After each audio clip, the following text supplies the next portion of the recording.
Stop everything and listen to me now. If you drift through this speech the way you drift through your days, it will pass through your ears like wind through an open field. You will remember nothing, you will apply nothing, and your life will remain exactly as it is. But if you listen as if your very destiny depends upon it, because it does, then what you are about to hear will not merely inform you, it will rebuild you. You are standing at a crossroads. One path leads to clarity, riches, and command over your life. The other leads to continued confusion, frustration, and the silent pain of wondering why nothing has changed. This is not entertainment. This is not passive consumption. This is not just another video. This is the law spoken aloud, tested across empires, and handed down to you in its purest form. And if you obey it, not once, not casually, but daily, deliberately, and defiantly, then the life you've been chasing will begin to chase you. I give you no motivation here. I give you instruction, and I tell you in the strongest terms, whatever the mind of man can conceive and believe, it can achieve. Not through luck, not through timing, not through chance, but through law, and law alone. Wealth does not begin in your job. It does not begin in your bank account. It does not begin in the favor of others or the circumstances you were born into. It begins in the mind, and only in the mind. Every fortune that has ever been built started as a thought, held with belief, fueled with desire, directed by plan, acted upon with discipline, and repeated with unshakable will. But if the mind is not governed, it drifts. And drifting is the silent killer of all success.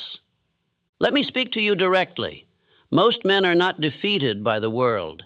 They are defeated by their own passivity. They read books but never apply. They listen to knowledge but never act. They say they want riches but think and speak in the language of lack. They wish but never decide. They try but never commit. And worst of all, they excuse their idleness as waiting for the right time. But the man who becomes rich thinks on purpose. He walks with decision. He acts with speed. He speaks with clarity.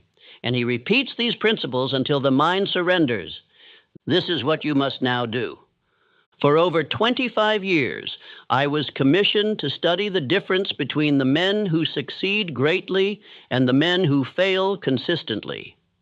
I interviewed more than 25,000 individuals who did not succeed, and more than 500 who built measurable wealth, power, and influence. The failures had no structure, no principles, no definite purpose. But the successful, Carnegie, Ford, Edison, Rockefeller, Schwab, each obeyed the same 13 principles, whether they knew them by name or not. These are the principles I will now deliver to you, not as theory, but as immortal structure. I do not give you my opinion. I give you the cause of success, documented and distilled from the minds of giants. Let me be absolutely clear. What you are about to hear is not information. It is a blueprint. It is not a summary. It is a transmission. These are not tips. They are not motivational fragments. They are universal laws, which, when obeyed with repetition and emotional intensity, must yield riches, first in the mind and then in the world. You will hear of desire, the starting point of all riches. Without it, there is no fire. You will learn faith, the medium through which thoughts are translated into reality. You will master autosuggestion, the daily ritual of installing belief and identity. You will discover the value of specialized knowledge and how general education fails. You will understand the necessity of imagination, the workshop of the mind. You will see the demand for organized planning, not vague ambition, but execution. You will learn the power of decision, how success belongs only to the bold. You will master persistence, the refusal to quit even when all seems lost. You will build a master-mind alliance because no empire is built alone. You will control your sexual energy and transmute it into legacy. You will influence your subconscious mind, your silent servant. You will tune your brain, a broadcasting and receiving station for thought. And finally, you will awaken your sixth sense, the invisible force that guides the trained man. These 13 principles are not a menu. You do not pick and choose. They are a system, a code, a law. And the man who obeys all, with faith, repetition, and action, must see results. But I warn you, if you listen only once, your mind will return to its old condition. If you take notes but never speak them aloud, your subconscious will ignore them. If you understand but do not apply, you will remain exactly where you are. This speech is to be studied, not consumed, to be spoken, not merely heard, to be lived, not admired. And if you will repeat it for 7 days, 30 days, 90 days, it will not merely change how you think. It will change who you are. You will begin to walk differently, think differently, speak differently. You will make decisions faster. You will say no to distractions. You will walk away from the voices of the weak. You will begin to build yourself by design. And that is the purpose of this message. I now charge you, as you move into the 13 principles, make a decision. Not to try, not to learn, not to give it a shot, but to train, to obey, to repeat, to live by law, to become the man to whom riches cannot say no. Say this now. I am not here to wish. I am here to learn the laws.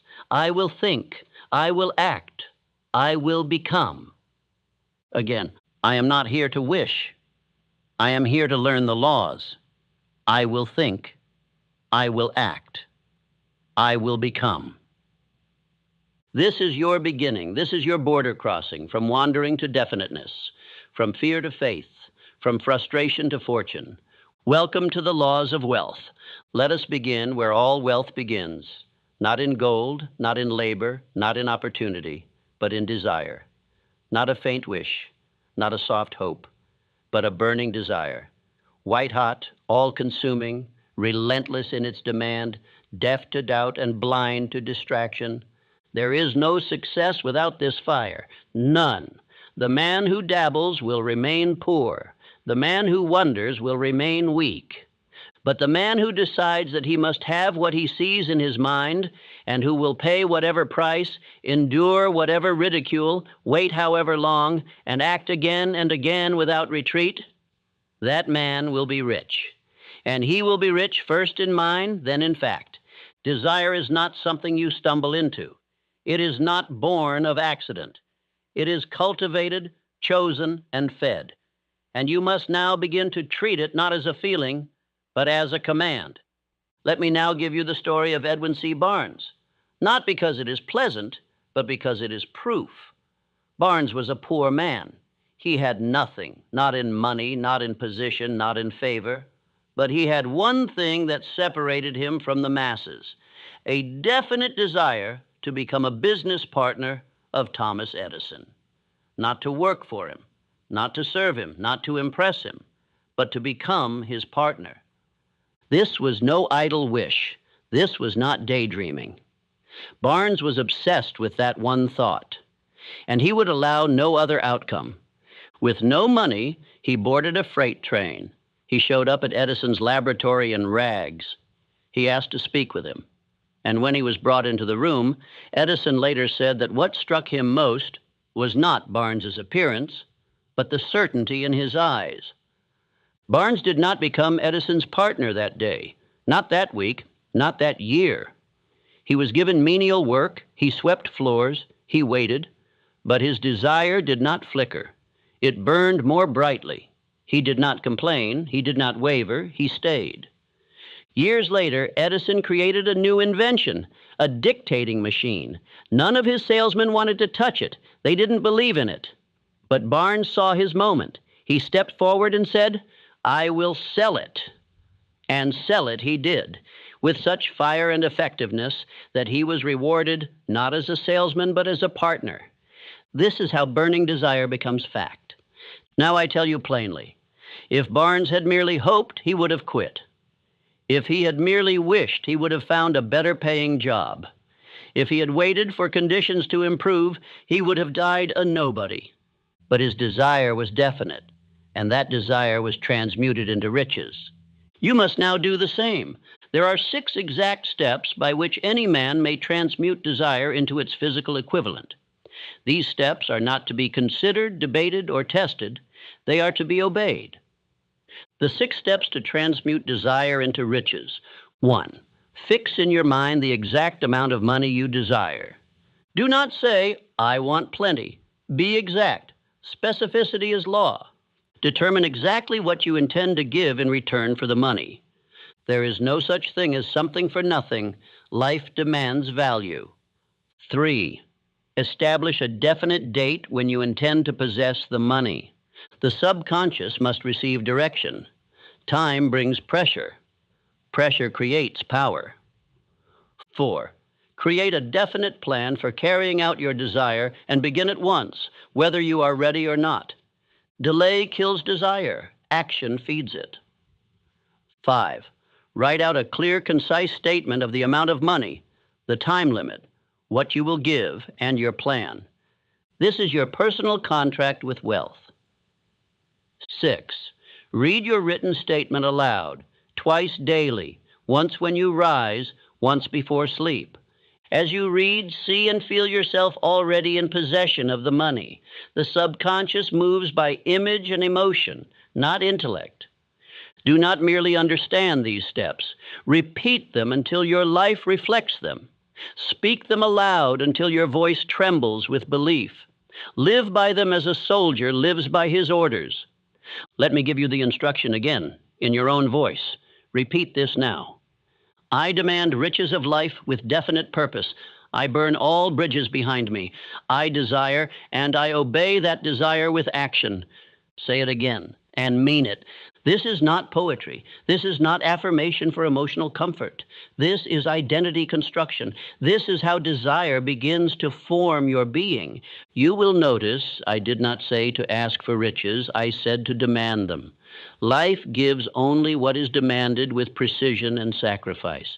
Vague wants are ignored by the universe, but the man who names his price pays it and speaks it daily. He cannot be denied. Let us pause here and consider the opposite of burning desire.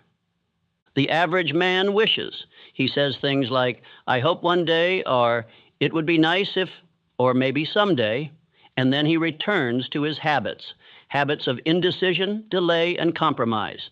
He calls this realism, but it is defeat disguised as maturity. Desire, when real, does not permit compromise. It does not ask the opinions of the crowd. It does not beg for support. It does not fade with failure. It demands its right to exist, and it trains the man to become worthy of it. Do not wish, do not dabble, do not drift. Decide what you desire and become obsessed. Burn your bridges behind you. Remove the exit signs. Shut the doors of retreat. Do not talk of backup plans. The man who says, I'll try, has already quit. The man who says, I will, has already begun to win. There is a law at work here. Thought, when repeated with emotion, becomes belief. Belief, when backed by plan and action, becomes fact. This is not theory, this is law. And desire is the fuel that drives it all. If your desire is weak, go no further. You must first strengthen it. You must feed it daily. Speak it aloud. Write it again. Think on it as you walk, eat, and breathe. Let it grow teeth. Let it demand action. Then you will know it is ready. Let me now give you your daily drill.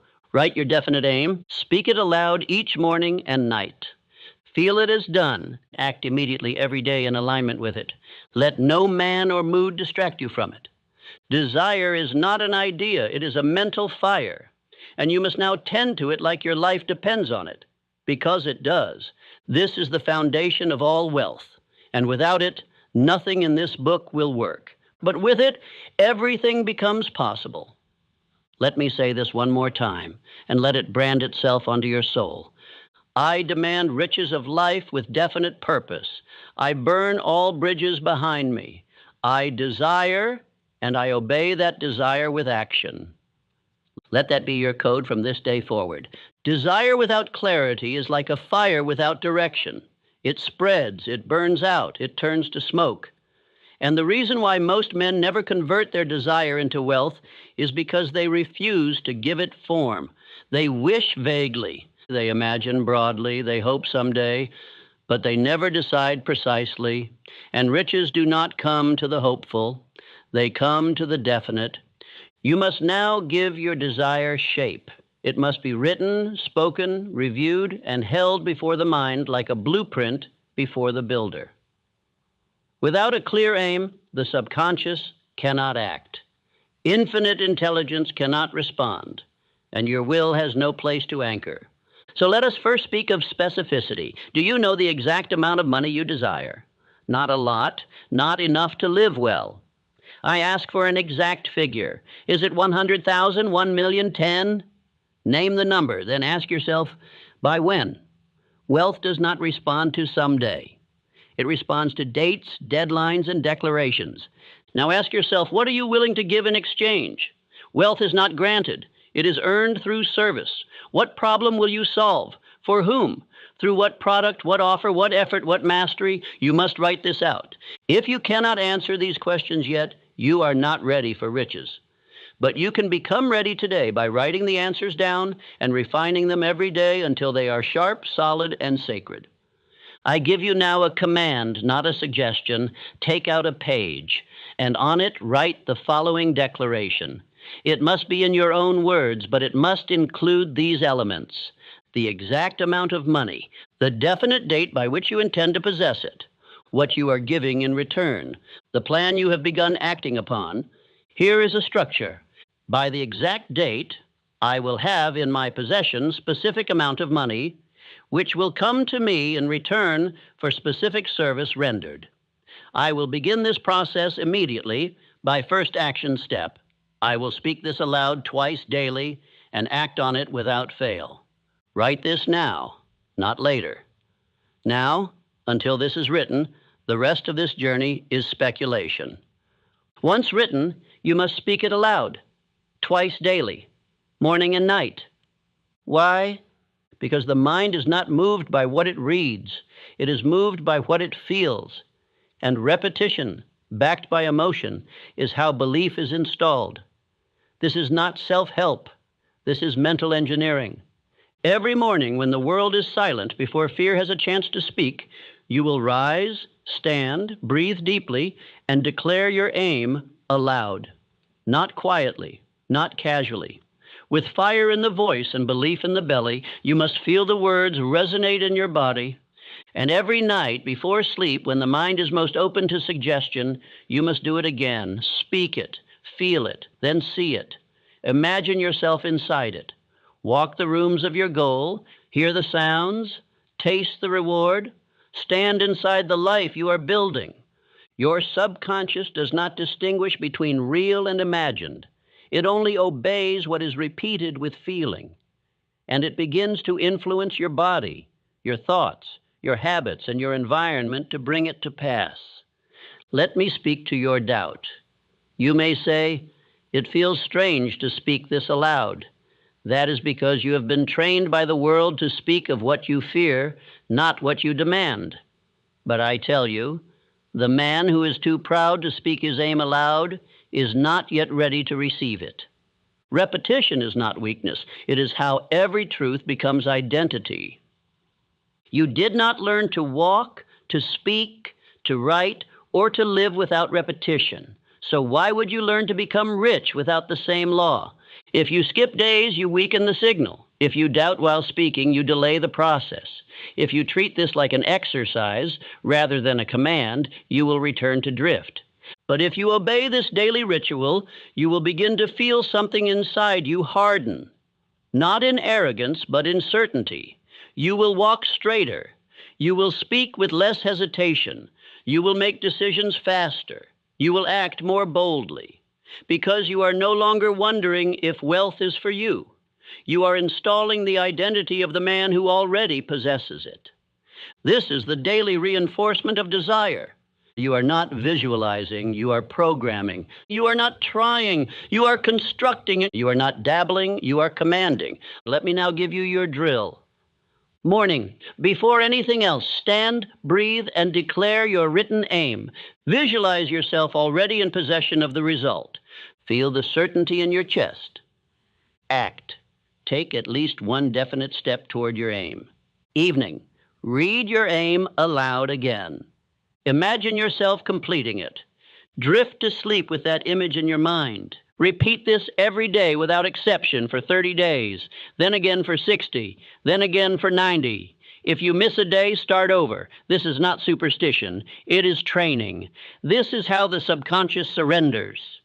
Say this aloud now. I do not wish, I decide, I speak with fire, I act with certainty, I reinforce my desire daily. Repeat that. Let it anchor in you. You are becoming the man who is no longer ruled by mood, but by mission. You are no longer led by fear, but by clarity, repetition, and decision. Desire is no longer just a feeling in you. It is becoming a structure. It is sharp, and it is specific, and it is backed by speech. It is reinforced by repetition. It is driven by belief, and it is demanding results. This is how riches begin. This is the fire of desire, clarified, repeated, and directed.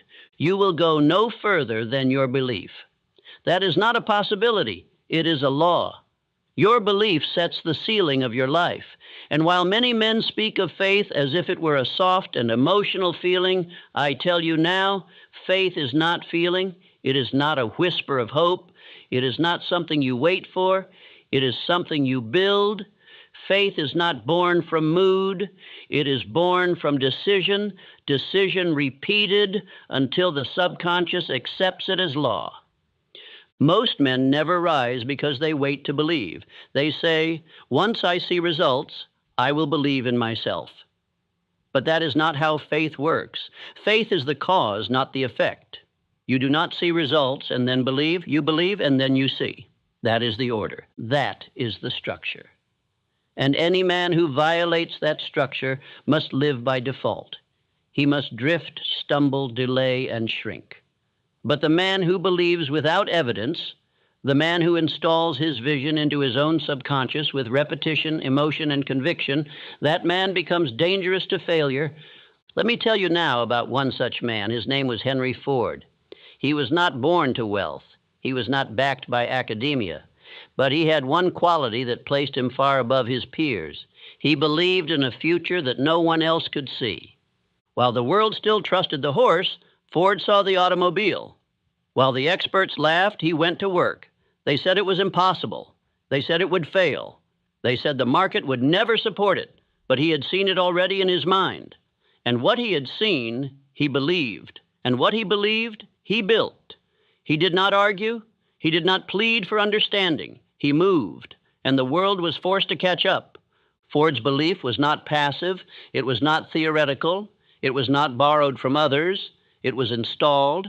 He repeated his vision. He spoke it aloud. He burned bridges behind him. He acted while doubted.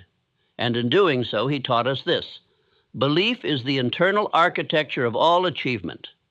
You may ask, how can I believe in something I have not yet done?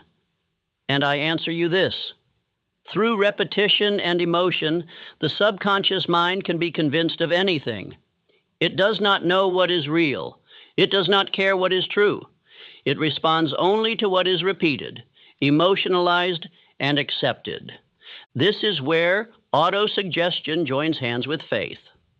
Autosuggestion is the act of planting the seed. Faith is the result of that seed being accepted and nurtured by the subconscious mind. You do not need to feel like a millionaire to become one. You need only to speak as one, think as one, act as one, and do so repeatedly until your inner self begins to reflect that identity without resistance. Do not wait to feel it. Speak it. Speak it until the feelings come. Act until the belief begins to emerge from within. The man who waits to feel ready will never begin. The man who decides, speaks, and repeats will begin before he is ready and will make himself ready in the process. Let me give you the formula, and do not treat it lightly. Autosuggestion plus emotion equals belief. Belief plus plan plus action equals results. Most men try to act without belief. They make plans with doubt. They speak with fear in their throat, and so their efforts collapse. But the man who speaks his aim daily, who attaches emotion to every word, who visualizes his success until it feels familiar, that man begins to radiate a confidence that others can feel even before he speaks. This confidence is not arrogance, it is not showmanship, it is the stillness of the man who knows what is coming because he has already lived it 1,000 times in the quiet of his morning ritual. Faith does not come by chance, it comes by choice. Choice made again and again until belief becomes instinct. You must now decide to believe, not after the results come, not when you feel ready, not when others agree, but now. Because the man who lives by faith receives answers the doubter never hears. He receives opportunities the timid man never sees. He receives favor, speed, strength, insight, and eventually results. Say this aloud now and say it with power. I believe, I building, I act, my faith conquers fear. Again, I believe, I building, I act, my faith conquers fear. If you say this once, it will do nothing. If you say it without feeling, it will do nothing. But if you say it every morning, before the world speaks doubt into you, if you say it with full conviction, with breath in your chest and light in your eyes, your mind will begin to change. And once the mind changes, everything changes. And faith is not some distant reward. It is not earned by prayer alone. It is built by obedience, obedience to your vision, your voice, your action. You are not waiting for faith. You are programming it. And when you have built it, truly built it, you will begin to speak in a new tone. You will not explain yourself. You will not apologize for your dream. You will not wait for permission. You will not need motivation. You will be moved by the belief that what you speak is already done. That is when the world begins to bend to your voice. That is when fear begins to flee from your thoughts. That is when people begin to treat you differently, not because you've changed your clothing or your job, but because you have installed belief into your identity, and belief is magnetic. Let us speak once more. I believe, I building, I act, my faith conquers fear. That is the declaration of a man who has chosen not to be ruled by sight, but by vision. Not by mood, but by mission. Not by doubt, but by law. Faith is the eternal elixir of power, and it belongs to the man who builds it. You cannot build faith by wishing for it. You cannot wait for belief to appear. You cannot hope that one morning you will awaken full of confidence. That is not how the mind works. That is not how law works. Faith is not bestowed. It is constructed, step by step, brick by brick, thought by thought. And the tool you will use to build it is thought discipline, the daily governance of your internal world. Let me tell you what most men do. They speak of goals, but think in fear. They plan for the future, but rehearse the pain of the past. They say they want wealth, but complain of poverty. They affirm victory with their mouths and affirm defeat with their emotions. And the subconscious, which does not argue, which does not reason, accepts all of it, especially what is repeated, and especially what is emotionalized. I now give you the governing truth of this entire principle. Write this down. Speak it aloud. Memorize it until your blood recites it in silence. Whatever you repeat with emotion is accepted as truth by the subconscious mind. Not what you read once, not what you think casually, but what you repeat with feeling. This is how all belief is built, not by logic, not by talent, not by knowledge, but by deliberate suggestion. You have already experienced this. Every doubt you carry, every fear you obey, every limitation you've adopted was suggested to you and accepted by repetition. You did not choose those thoughts. They were installed. You were told you weren't good enough. You believed it because you heard it enough.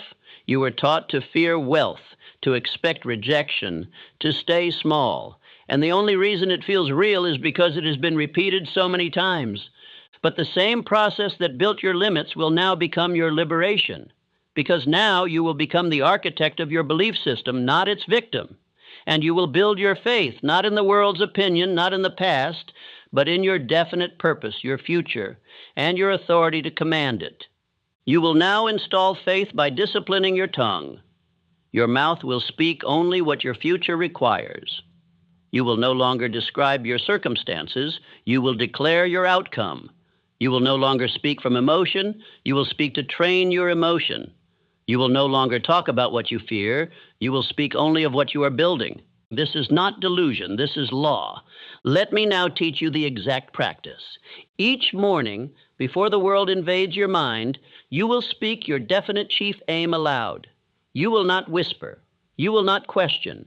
You will say it with energy, with conviction, with the kind of voice that says, "This is not a suggestion. This is my contract with the universe."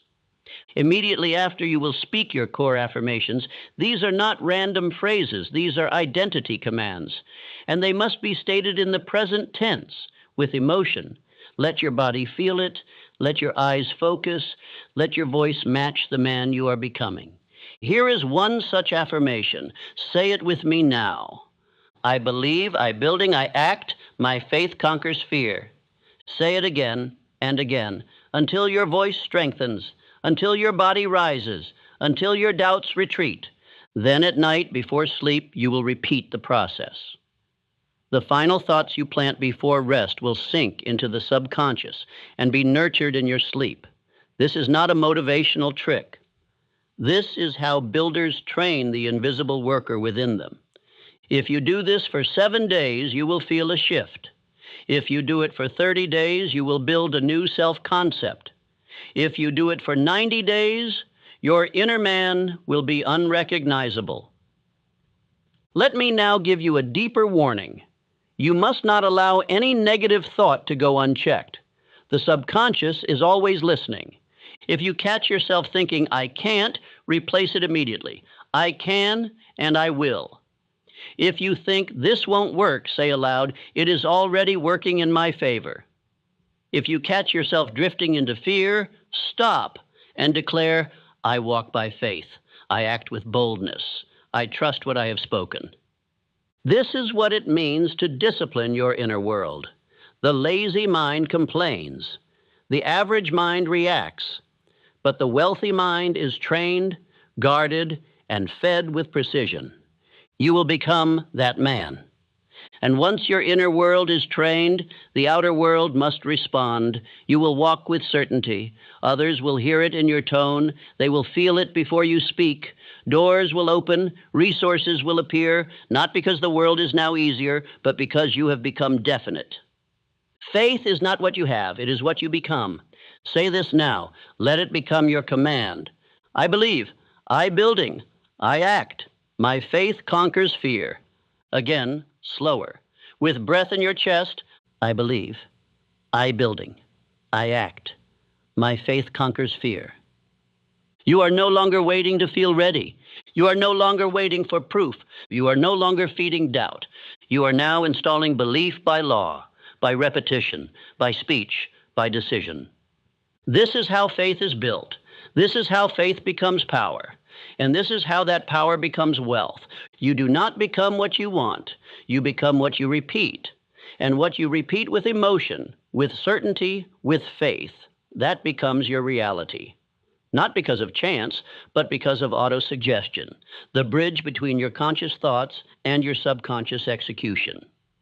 The subconscious mind is the most obedient servant you will ever know, and also the most dangerous if left untrained. It has no judgment. It does not argue. It does not reason. It does not ask whether your command is wise or foolish.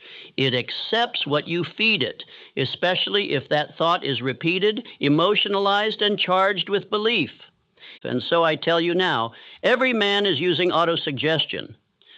But only the wise man uses it deliberately.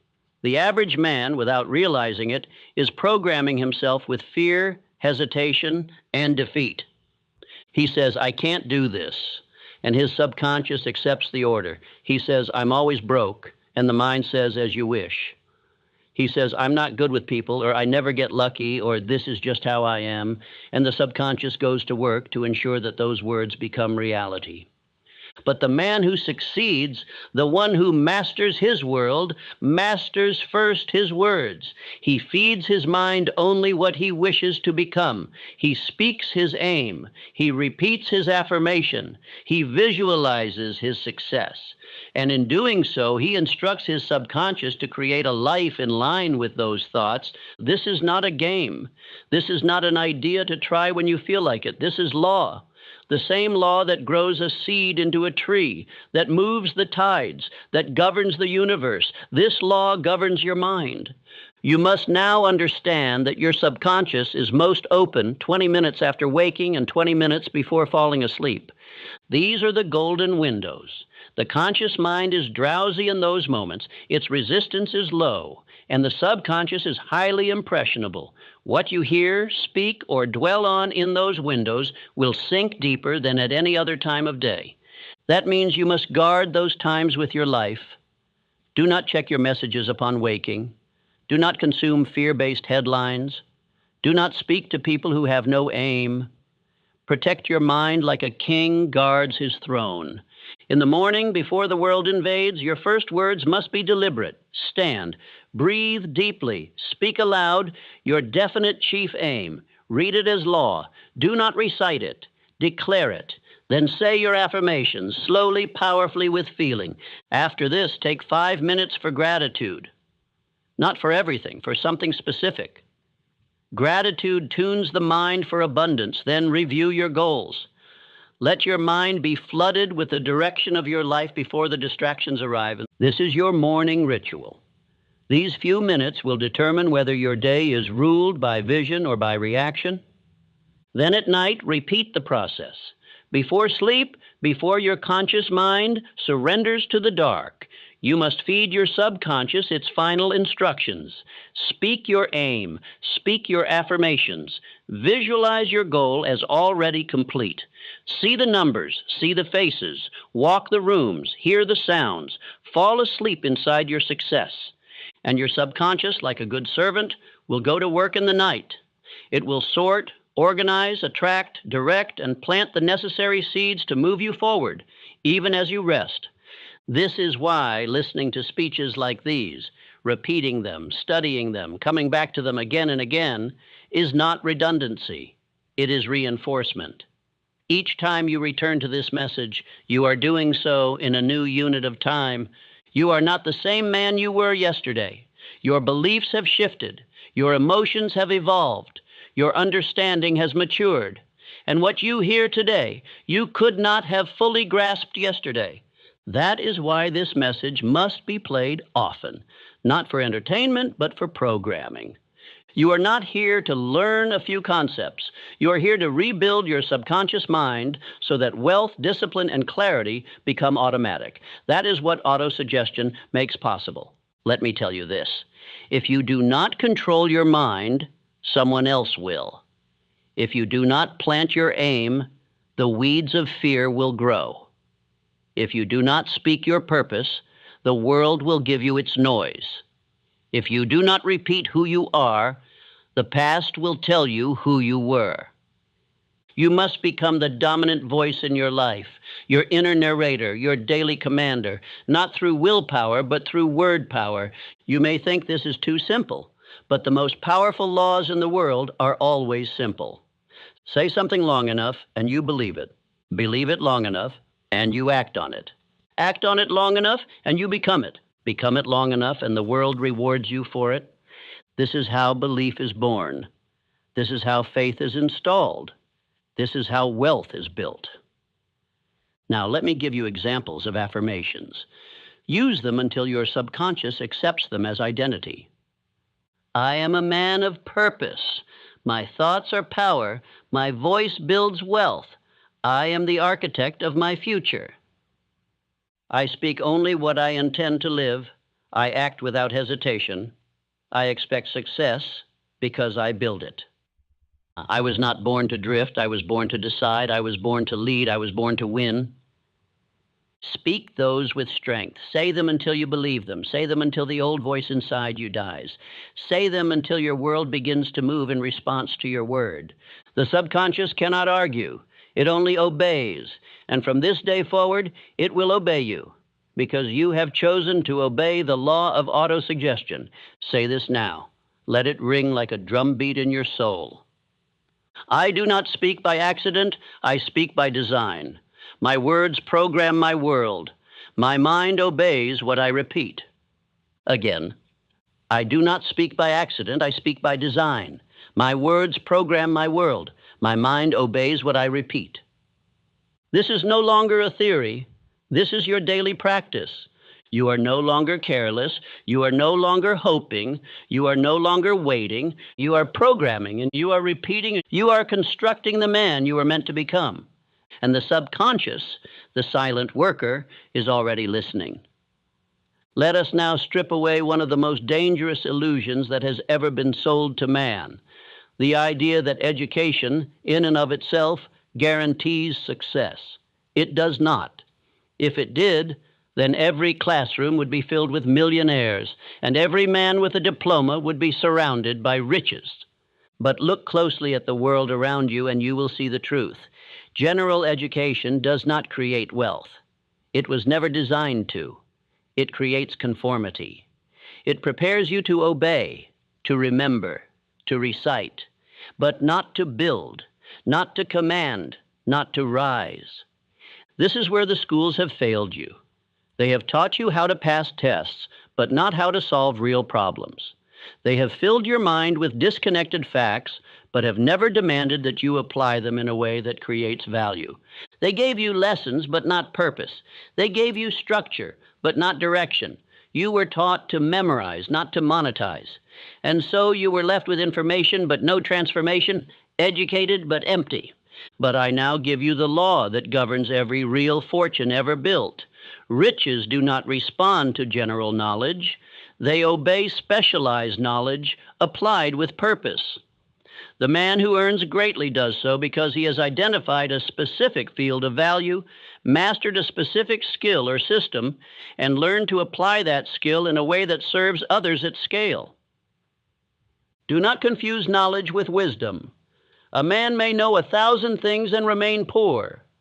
Another may know one thing, deeply, thoroughly, usefully, and become rich.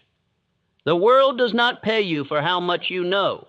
It pays you for how well you use what you know to solve problems. And the more valuable the problem you solve, the greater the riches that must come to you.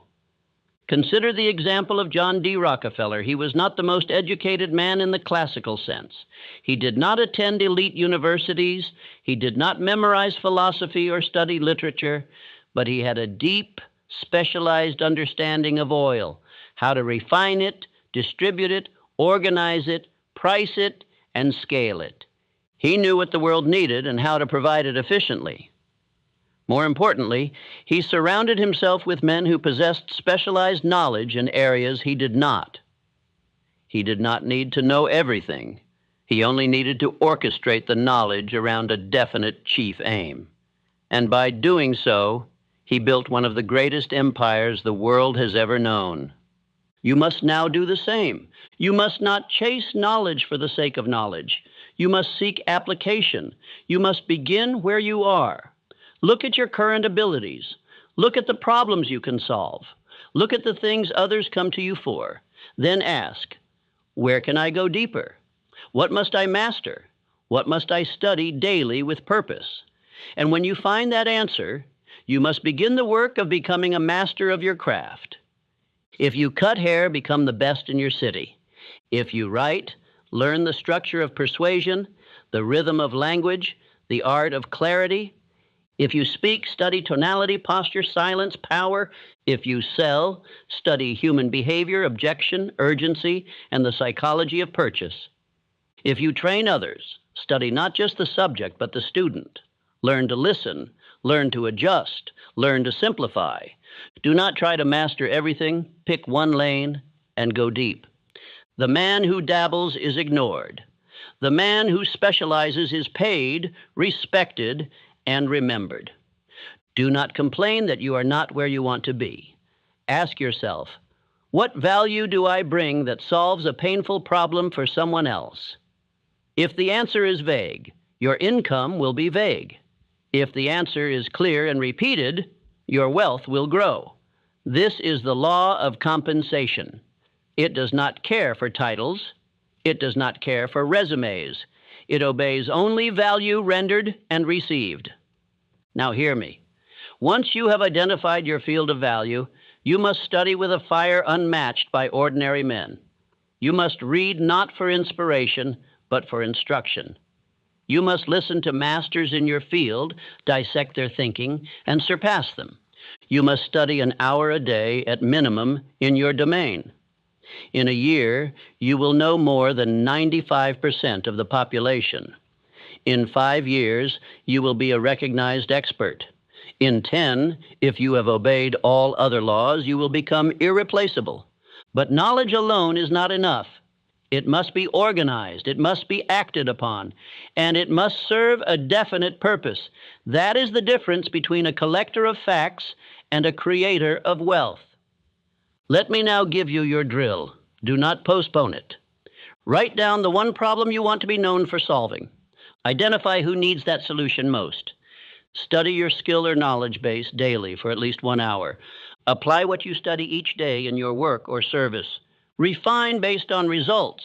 Improve weekly. Repeat endlessly.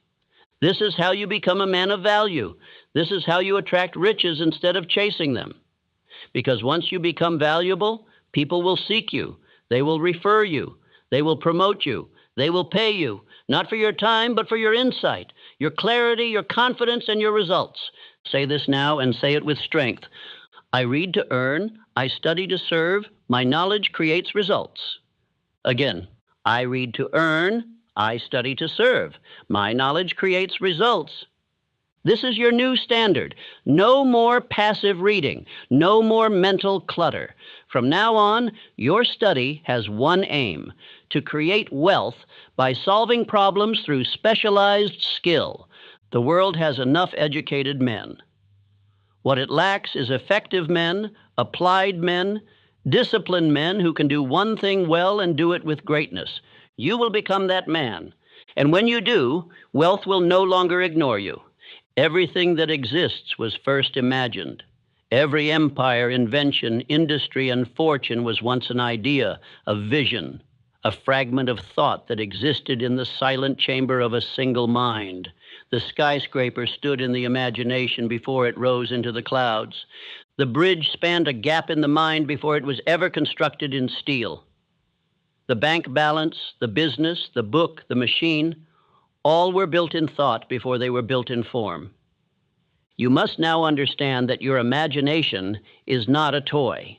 It is not a fantasy generator. It is the workshop of the mind, the place where you create the invisible structures that the world will soon obey.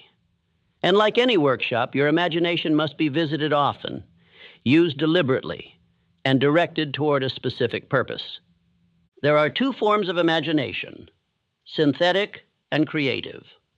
Both are essential. Both are powerful. And both must now become tools in your daily labor. Synthetic imagination is the rearrangement of existing ideas, facts, and concepts. It is the type of imagination used when you take known ingredients and assemble them in a new way. Most businesses are born from this faculty. When you take a product that already exists and offer it in a different market, with a better system or to a new audience, you are using synthetic imagination. When you study what has worked for others and reshape it to fit your definite aim, you are using synthetic imagination. It does not create from nothing. It creates by reorganization. Now consider creative imagination. This is the higher faculty. It is the source of the ideas that come without warning, the inspiration that appears in silence, the vision that enters your mind when you are alone, still and seeking. Creative imagination is the connection between your conscious mind and infinite intelligence. It cannot be forced, but it can be prepared for. And it will speak only to the mind that is trained, focused, and surrendered to a definite chief aim. Let me tell you now about a man who obeyed this law. His name, known throughout the world, was Thomas Edison. Edison was not a lucky inventor. He was a deliberate visionary. He worked with such intensity and discipline of imagination that the world was forced to receive what he had already seen. Edison did not merely tinker, he visualized. He saw the electric light before it ever burned. He saw the phonograph before it ever played. He lived inside the solution long before others believed it was possible. And through thousands of failures, he returned again and again to the workshop of his imagination, refining, adjusting, perfecting, not just in laboratory, but in mind.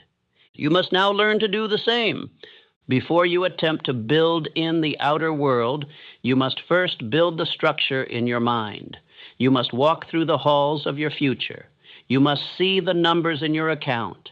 You must hear the voices of those you serve. You must feel the table beneath your hands, the document on your desk, the partners around you, the customers shaking your hand. If you cannot see it, you will never hold it. But if you can build it clearly in imagination and return to it daily, your subconscious will begin to instruct your body, your habits, your attention, and your environment to bring it into form. Let me now speak to the man who says, "But I am not imaginative." That is a lie you were taught. You were born with imagination. You have simply trained it to worry instead of create. You imagine worst-case scenarios. You rehearse conversations that never happened. You fear futures you never built. That is imagination in reverse. You must now reclaim it. You must discipline it. You must direct it.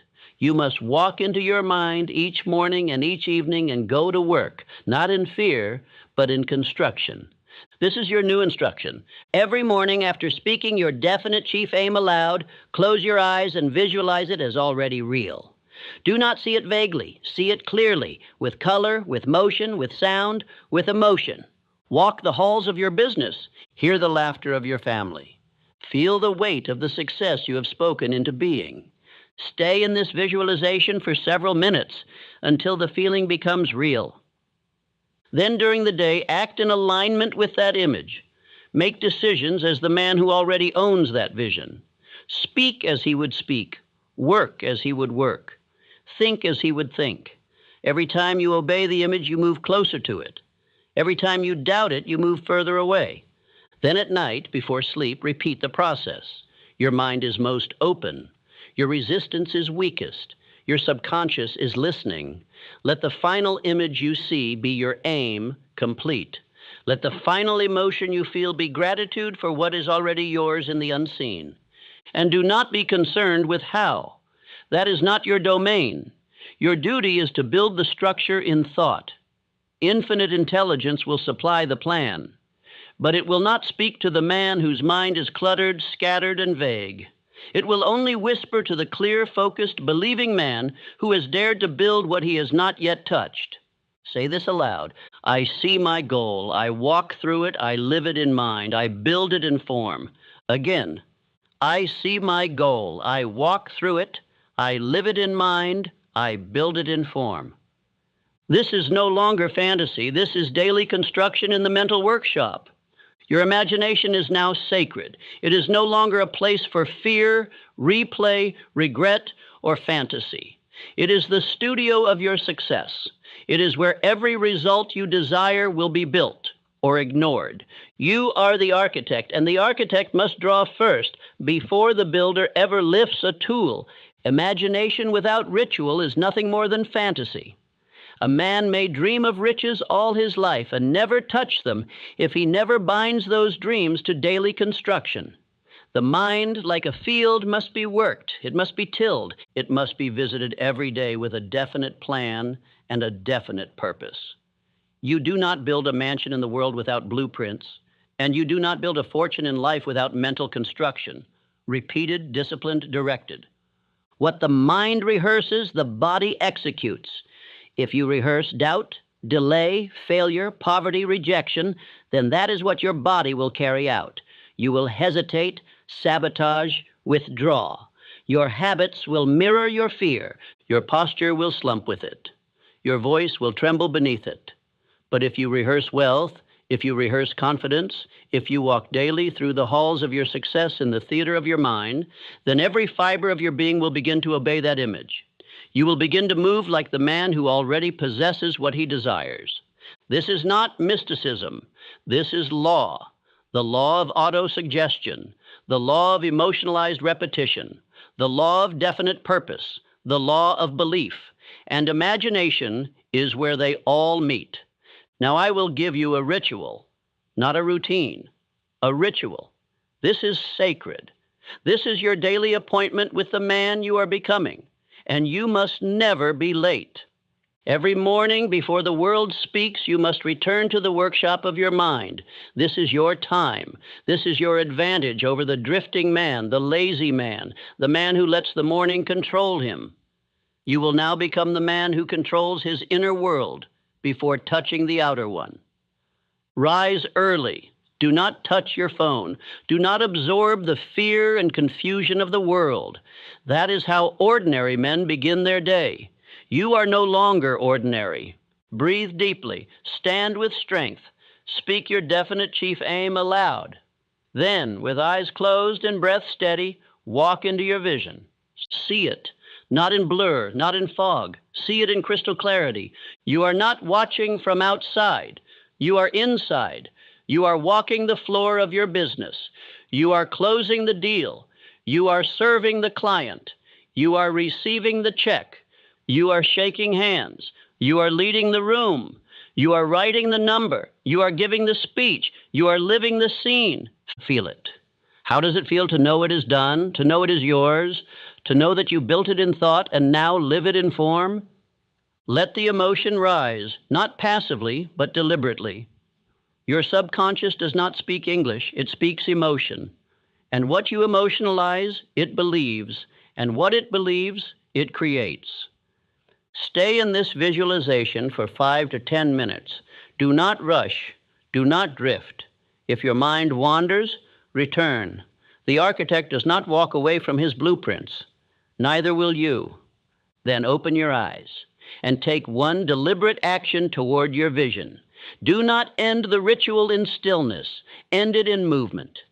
This links the inner to the outer. This instructs the subconscious that the image is to be obeyed. Then, at night, return again to the workshop before sleep. While the body is tired, while the mind is soft, speak your aim again. Re-enter the vision. Walk the same halls. Feel the same feeling. But now imagine it is complete. You are not building it. You are celebrating it. You are looking back with joy. You are thanking God for the manifestation. You are grateful not for a wish, but for a result. Fall asleep in that state. Let it be the last signal your subconscious receives before it goes to work during the night. This daily ritual will become your spiritual furnace. Every day you enter, you feed the flame. Every day you rehearse, you sharpen the image. Every day you emotionalize, you deepen the belief. And the deeper the belief, the faster the execution. You are no longer reacting to life. You are constructing it. Now let me speak to the doubter who still lives in your old mind. The one who says, "But I don't see change yet." That voice must die. That voice must be replaced with one more powerful, "I walk through the halls of my success in advance. I feel the fortune forming." Say it now. Let it rise. I walk through the halls of my success in advance. I feel the fortune forming. Say it again and again until your subconscious knows where you live. And then live there. Speak from it. Act from it. Decide from it.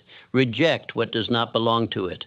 And the world will begin to shape itself around your new image. You will no longer speak as a man who hopes. You will speak as a man who has seen. You will no longer move as a man who waits.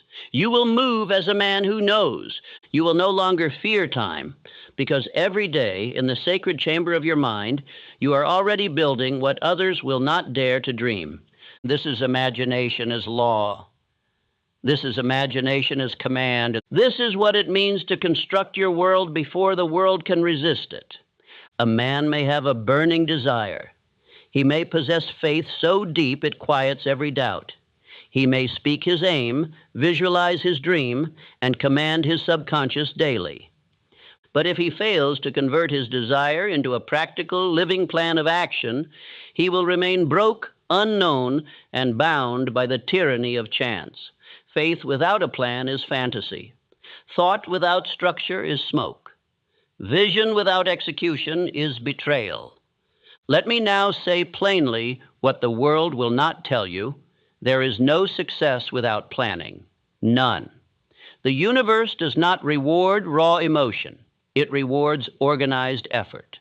Every fortune, every invention, every empire you admire was not only visualized in the mind of a bold man, it was constructed by sound, deliberate, and written planning. You have heard the saying, those who fail to plan, plan to fail. And it is true not because it is clever, but because it is law. The man who does not plan must drift. He must react. He must obey emotion and circumstance because he has no course, no system, no anchor. Desire is the engine. Faith is the fuel. Imagination is the workshop. But planning is the wheel, the axle, the frame, the vehicle itself. It is how thought becomes visible. It is how belief becomes structure. It is how your dream gets from the sky into the soil. Now let me introduce you to one of the finest examples of this principle in motion, Charles M. Schwab. Schwab was a man of planning genius. He rose from humble beginnings to become president of Carnegie Steel and later the founder of Bethlehem Steel. But it was not charisma alone that built his fortune. It was his ability to take complex goals and break them into specific, actionable steps, then delegate, measure, and adjust with precision. He was once paid $25,000 for a single idea on time management, a staggering sum in that era. What was the idea? He taught business leaders to write down the 6 most important things they needed to do the next day, prioritize them, and do them in order, without deviation. Simple, powerful, eternal. That is planning. Not complicated, but clear and relentlessly applied. You must now become a planner of your own success. You must take what you have spoken aloud in desire, what you have visualized in imagination, what you have repeated in belief, and you must now crystallize it into written, measurable, visible, accountable action. Do not keep your plan in your head. That is where dreams die. Write it, structure it, review it, speak it. Let it live on paper so that your subconscious and your hands can see it, obey it, and execute it. Let no man deceive you. Greatness is not spontaneous. It is not messy. It is not scattered. It is structured, ordered, reviewed, and obeyed. You do not need a perfect plan. You need a plan in motion because motion builds momentum, and momentum makes room for correction. But you cannot correct what does not move. You cannot refine what you have not yet created. I tell you now, the man who keeps a weekly written plan and acts upon it daily will outperform the man of superior talent but inferior organization. He will grow faster, learn more, make better decisions, and attract higher-level opportunity. Why? Because the universe favors the man of intention. And let me give you this.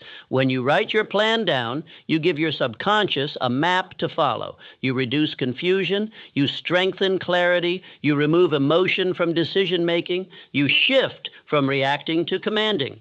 The weak man waits to feel like doing something. The strong man looks at his written plan and does what must be done. He no longer depends on inspiration. He obeys instruction. Say this now and say it like law. I do not drift. I move with a plan. My plan is alive, and I act on it daily. Again, I do not drift. I move with a plan. My plan is alive, and I act on it daily. From this day forward, you will never again rely on memory. You will write, you will speak, you will schedule, you will move. Your plan is not decoration. It is your daily command center, your blueprint, your commitment to success, and the world will now begin to obey the man who writes what he says and does what he writes. A plan that is written once and left untouched is not a plan. It is a dead document. A plan that is admired but not obeyed is not a tool. It is a decoration. The man who succeeds is not merely a man of planning. He is a man of dynamic, evolving execution. He does not cling to a structure that no longer serves. He does not worship his outline. He uses it, adjusts it, and molds it as a living instrument to meet the demands of a changing world. Planning must be alive, or it is nothing. I tell you now, flexibility is not weakness, it is power. The weak man resists feedback. He wants his plan to be perfect from the start. But success does not belong to perfection. It belongs to persistence and intelligent adjustment. Every day you will meet new data. Every week you will encounter new resistance. The man who wins is not the one with the flawless strategy. He is the one who reviews it, refines it, sharpens it, and continues to act without hesitation. Now listen carefully. There are 3 levels of commitment you must now install into your planning structure. You must be committed not only to writing the plan, but to reviewing the plan, and most importantly, to executing the plan without delay. The first principle is this: weekly review is law. Every 7 days, you must sit down with your plan and ask, what did I do? What did I avoid? What worked? What needs refinement? You must look your week in the face and see it clearly, not with shame, not with pride, but with truth. And from that truth, you will adjust. Adjusting is not quitting. Adjusting is not doubt. Adjusting is obedience to reality. If a method is failing, refine it. If a priority is wrong, replace it. But do not allow yourself to become passive. You are the captain of your ship. And if you refuse to correct course, do not be surprised when you arrive at the wrong shore. The second principle is daily micro-commitment. Every evening, you must prepare the next day, not in your head, on paper. 3 to 5 core actions, measurable, prioritized, scheduled. And when you wake, you do not negotiate with that list. You execute it, you obey your past self. And in doing so, you build trust with the only person who truly determines your future: you. Do not let emotion dictate your morning. Let the written plan speak. Let the man who was clear yesterday lead the man who may be tempted today. This is how you move forward even when you don't feel like it, because you are no longer led by feeling. You are led by structure. And now the third and often forgotten pillar: external alliance and accountability. The man who walks alone may be free, but he is also vulnerable. You must now choose at least one man, one individual, who will meet with you weekly, not for casual conversation, not for shallow encouragement, but for execution review. You will share your goals. You will report your progress. You will hear feedback. You will adjust in real time. This is your mastermind in motion. Even the sharpest man needs reflection. Even the strongest man needs structure. Do not let pride isolate you from your own growth. The man who is not reviewed cannot refine. And the man who cannot refine will drift, no matter how powerful his intentions. Let me now give you the execution drill. Commit to it. Once per week, on Sunday night or Monday morning, sit down and review your plan from the previous week. Measure what you did and what you didn't. Take full ownership. No stories, no excuses. Then write your new plan for the week. Choose 3 to 6 critical objectives: clear, simple, and measurable. Share this plan with your accountability partner. Speak it aloud. Each evening before bed, write down 3 to 5 non-negotiable tasks for the next day. These are not chores. These are mission steps. Prioritize them by impact, not comfort. Schedule them, put them in time blocks. Do not go to sleep until this is written down and ready. Each morning upon waking, read your task list. Begin with the first item before the day distracts you. Do not check your phone. Do not wait to feel ready. Do not adjust the plan based on mood. Once per week, have a 15 to 30-minute alliance meeting. Share exactly what you accomplished and what you avoided. Name the challenges honestly. Receive direct feedback. Give it 2. Then declare one bold move for the next 7 days. Make it real. Make it public. This is not suggestion. This is structure. This is how you move from idea to income, from blueprint to structure, from vision to results. This is how men build legacies. You will now become the kind of man who cannot drift. Why? because your life is written, your week is scheduled, your day is predecided, your actions are not hopes, they are commands issued in advance and obeyed in real time. You are not a man of scattered inspiration. You are a man of disciplined execution.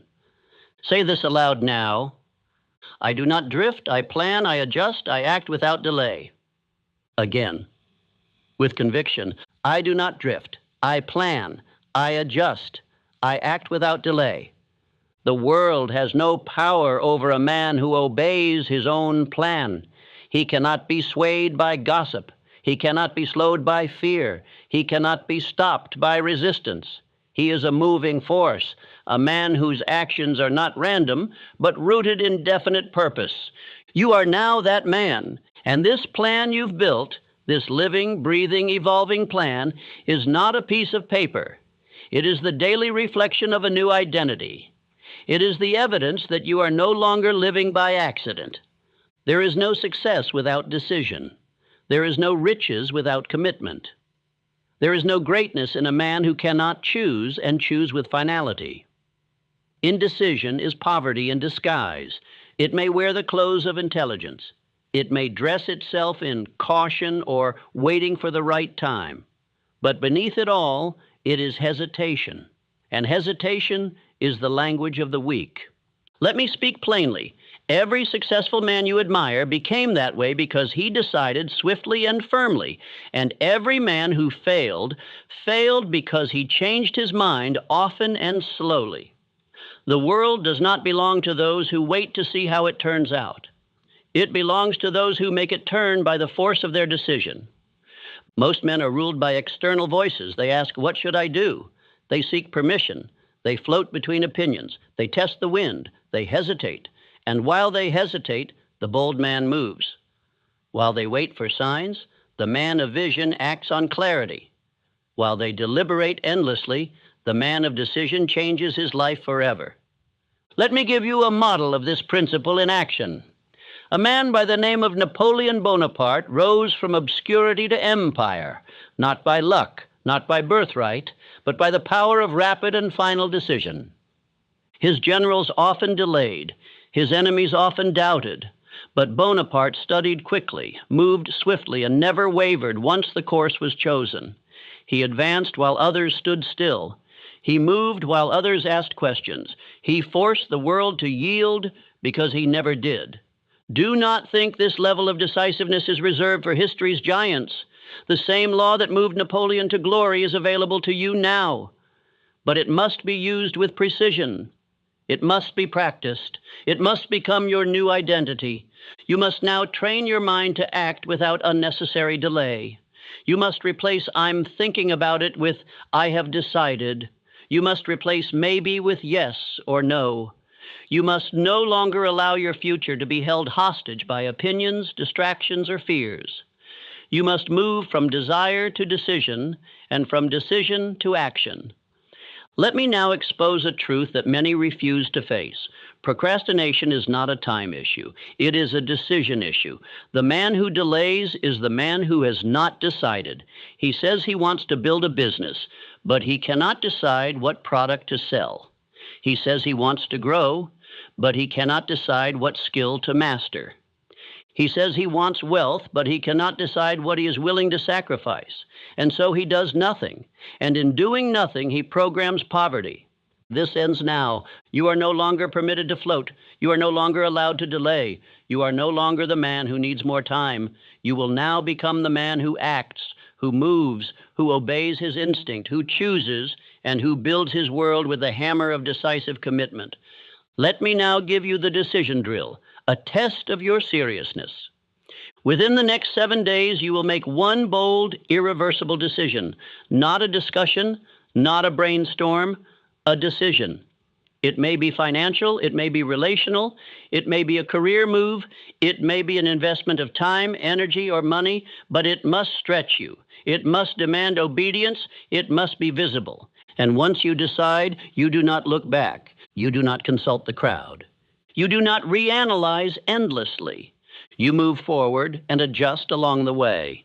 This is the path of all success.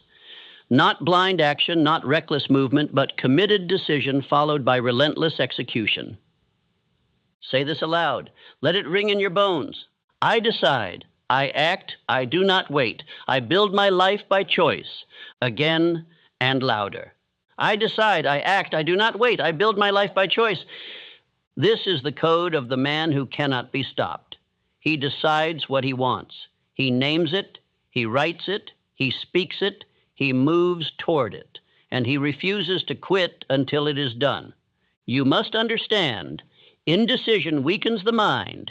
It allows doubt to grow. It gives fear room to breathe. But the man of decision cuts off all retreat. He removes the exits. He closes the back doors. He says, "This is my path. This is my mountain, and I will climb it, or I will die on the rocks." That is how fortunes are made.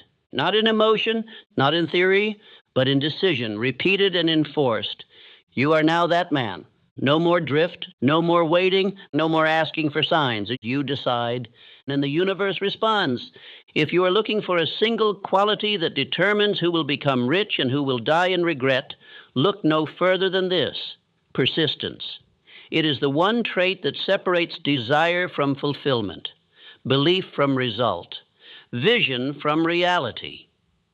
The man who can continue without applause, without motivation, without obvious progress, is the man who eventually commands success. For success belongs not to the man who begins with fire, but to the man who refuses to extinguish it. Let me be blunt. Most men quit. They quit not because the goal was unreachable, but because they were unwilling to persist through the resistance required to earn it. The world is filled with brilliant men who lacked endurance, talented men who lacked repetition, inspired men who lacked discipline. The graveyard is rich with potential, but poor in execution. And the reason is this: they never built persistence. They expected the road to ease. They mistook effort for struggle and resistance for failure. Now listen closely. No one is born persistent. Persistence is not a gift. It is a habit. It is trained through repetition, through fire, through disappointment, and through decision. You will not persist because you feel like it. You will persist because you have built a mind that refuses to retreat. There are 4 elements that, when combined, form the indestructible habit of persistence. If even one is missing, your will is vulnerable. But when all 4 are present, no setback can stop you. The first element is definite purpose, a burning desire backed by clarity. If you do not know why you are fighting, you will quit when the battle gets hard. But when your goal is precise, emotional, and non-negotiable, you will crawl through fire to reach it. Desire fuels all endurance. Without it, no plan, no belief, no discipline can last. This is why the previous principles must be built first. Desire is the engine of persistence. The second element is a definite plan. Without structure, persistence becomes chaos. You may have fire, but it will scatter. You may have energy, but it will burn out. But when your plan is clear, reviewed, and written, it becomes the daily instruction that pulls you forward. A good plan does not guarantee success, but it makes quitting harder. Every box you check reinforces belief. Every task completed strengthens identity. You see your progress, and that sight alone creates momentum.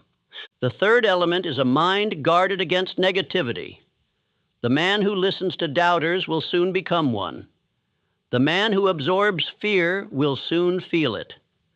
Your persistence must be protected like a flame in the wind. You must withdraw from the weak. You must fast from the noise. You must control your environment. Do not explain your plan to those who cannot see. Do not seek applause. You must become obsessed with your aim and indifferent to every voice that does not feed it. And the fourth element is a mastermind alliance. No great man persists alone. Even the strongest grow weary. But the man who is surrounded by one or more minds aligned in purpose cannot collapse.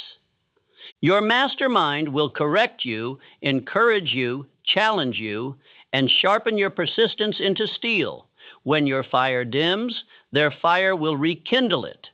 This is not weakness, it is structure.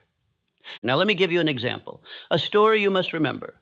A man named R.U. Darby and his uncle once discovered a gold vein in Colorado. They purchased equipment, dug with enthusiasm, and found a small fortune. Encouraged, they continued. But after a short time, the vein disappeared. They dug a few more feet and then quit. They sold their machinery to a junk man and left. That junk man hired a mining engineer to assess the situation. The engineer studied the fault lines and determined that the vein had simply shifted. He advised to dig 3 feet further.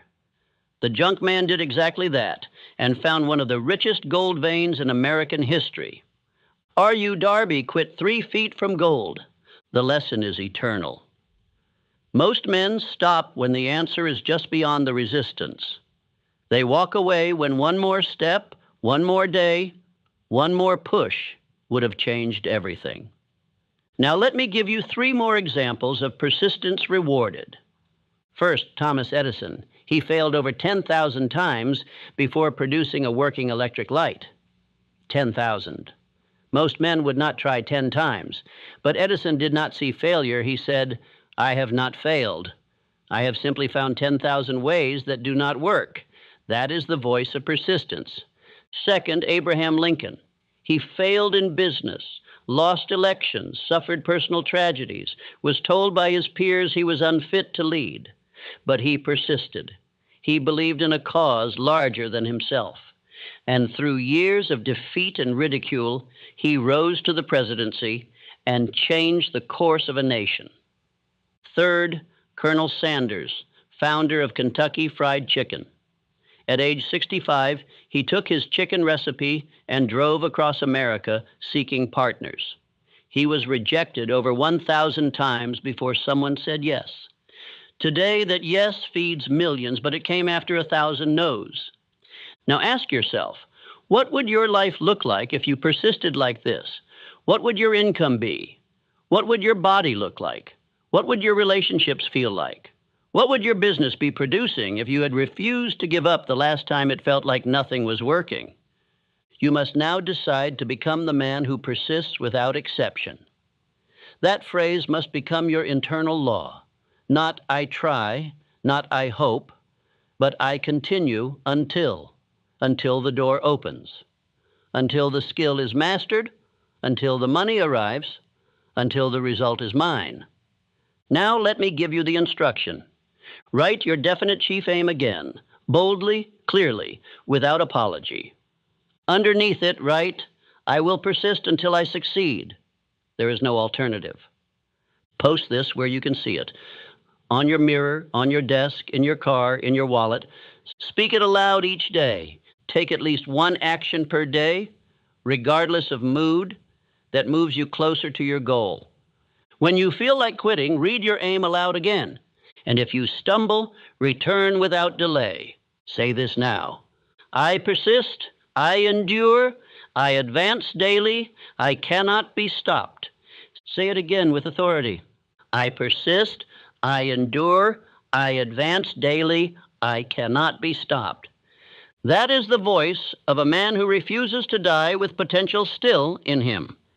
This is not the path of the easy. This is the path of the builder, the doer, the overcomer.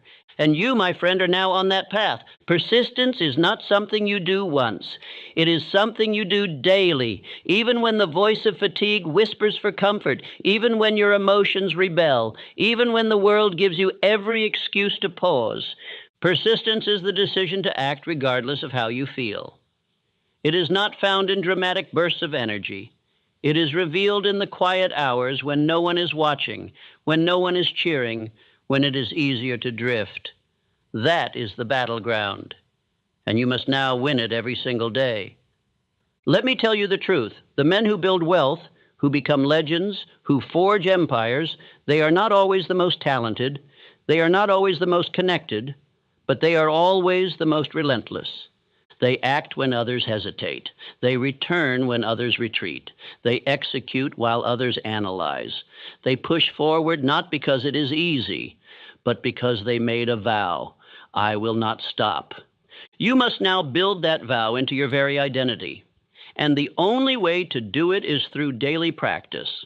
Just as muscles grow through repetition and resistance, persistence grows only when you act in the face of resistance every day. Here is the rule. You are never again allowed to let a day pass without taking some action, no matter how small, toward your definite chief aim. Do not misunderstand. This does not mean monumental leaps every day. It means movement, progress, obedience to your vision. Some days you may make a phone call. Some days you may refine your plan. Some days you may push through 5 hours of deep labor. Some days you may only review your goals and visualize your outcome. But there must be no 0 days, no gaps, no exceptions. Because when you allow one day to slip, the mind begins to soften. It begins to make excuses. It begins to forget who you are building yourself to be. But when you act, even when exhausted, you reinforce the belief, I am the man who continues. I am the man who persists. I am the man who cannot be stopped. Let me now give you the daily persistence structure. It is not optional if you are serious about success. The daily persistence structure. Each morning, read your definite chief. Aim aloud. Declare your core affirmation. I persist, I endure, I advance daily, I cannot be stopped. Ask yourself, what must I do today, no matter how I feel, that moves me closer to my goal?